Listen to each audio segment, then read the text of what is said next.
ধর্মভিত্তিক রাজনৈতিক দল জামাতে ইসলামী বরাবরই আলোচনায় থাকে, তা হোক স্বৈরাচারী হাসিনার শাসনামলে নিষিদ্ধ হয়ে বা অন্তর্বর্তী সরকারের সময়ে বিভিন্ন কর্মকাণ্ডে। সম্প্রতি জাতিসংঘকে সহায়তা না করার গুরুতর অভিযোগ উঠেছে তাদের বিরুদ্ধে। জাতিসংঘের মানবাধিকার কমিশনের পক্ষ থেকে বলা হয়েছে, তারা বাংলাদেশে সংগঠিত গুম খুন নিয়ে যে তদন্ত করেছে সেখানে জামায়াতের পক্ষ থেকে কোনো সহযোগিতা পায়নি। 24-এর ছাত্র আন্দোলনের সময় জামাত, বিএনপি সহ অন্য সকল রাজনৈতিক দলগুলো ছাত্র জনতার পক্ষ নিয়েছিল আওয়ামী লীগের বিরুদ্ধে, কিন্তু হঠাৎ করেই জামাতের বিপক্ষে এমন অভিযোগ যেন হজম করতেই পারছেন না অনেকেই। আবার নেটিজেনদের কেউ কেউ তো জামাতকে ধুয়েও দিচ্ছেন। তবে জামাতে ইসলামীর সেক্রেটারি জেনারেল অধ্যাপক মিয়া গোলাম পরওয়ার জাতিসংঘের অভিযোগকে সম্পূর্ণ মিথ্যা ও ভিত্তিহীন দাবি করেছেন।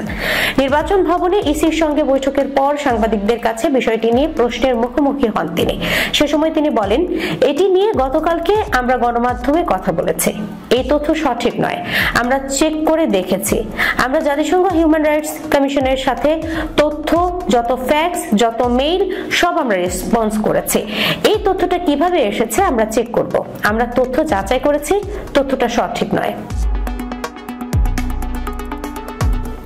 গণঅভ্যুত্থানের সময় একমাত্র ফ্যাসিস্ট হাসিনার দল আওয়ামী লীগ ও তার সহযোগীরা ছাড়া প্রত্যেকটি রাজনৈতিক দলই ছাত্র জনতার সাথে একাত্মতা প্রকাশ করে রাস্তায় নেমেছিল।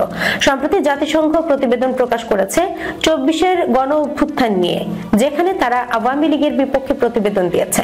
আওয়ামী লীগ স্বৈরাচার হাসিনার নেতৃত্বে সে সময় 1400 ছাত্র জনতাকে নির্বিচারে হত্যা করেছিল বলেও উঠে আসে প্রতিবেদনে।